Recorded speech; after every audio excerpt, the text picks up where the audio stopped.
My audience.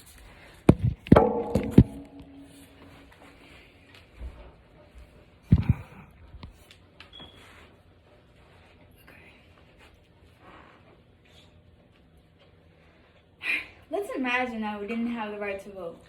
Let's imagine that one leader spoke for everyone. When one person says something and on that word is law. Scary, right? To argue that monarchies should be abolished around the world. Monarchies around the world should be abolished because they're unethical, useless, and oppressive. The monarchy is unethical. The monarchy makes it impossible to separate church and state. The separation of church and state reinforces the right for citizens to freely practice their faith in public or private without fear of government constraint. According to the real meaning of separation of church and state, a Times article says Keep going, come on. Since we are also told that we should not mix religion and politics purposes, it empties religion of its internal meaning and becomes just one more cynical method of acquiring power. This quote shows that religion can be used in a way to gain more power by the government and ultimately use someone's religion against them or to justify a law for an unjust reason. There is no checks and balances system in a monarchy. A checks and balances system is that each part of the government has power to check the other part of government to see if their actions are constitutional or unconstitutional. The monarchy is basically useless. This may shock you, but the Queen holds no real power because she has decided to rule apolitically.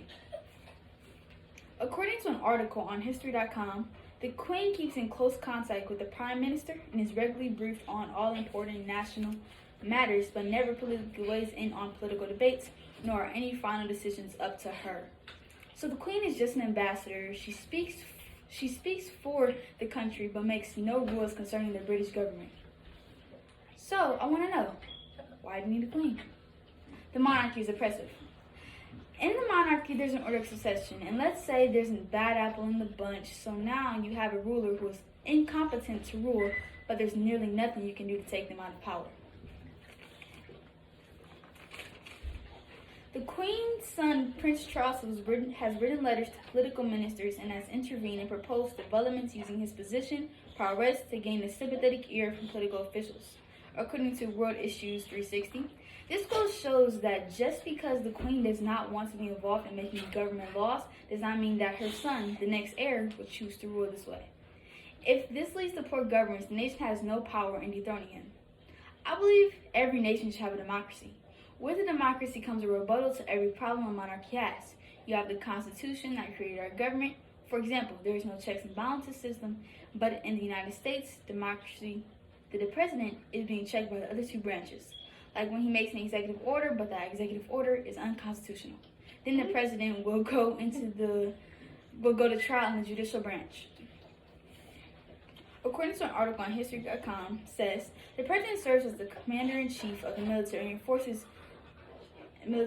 but Congress appropriates funds to the military and votes to declare war. In addition, the Senate must ratify all peace treaties. This quote shows another example of checks and balances and how the checks in each branch balance each other out.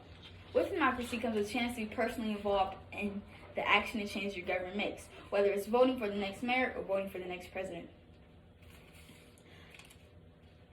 According to the article, 20 Advantages and Disadvantages of Democracy, because the government is under the control of the people and their voice, then it's up to each individual to decide their fate.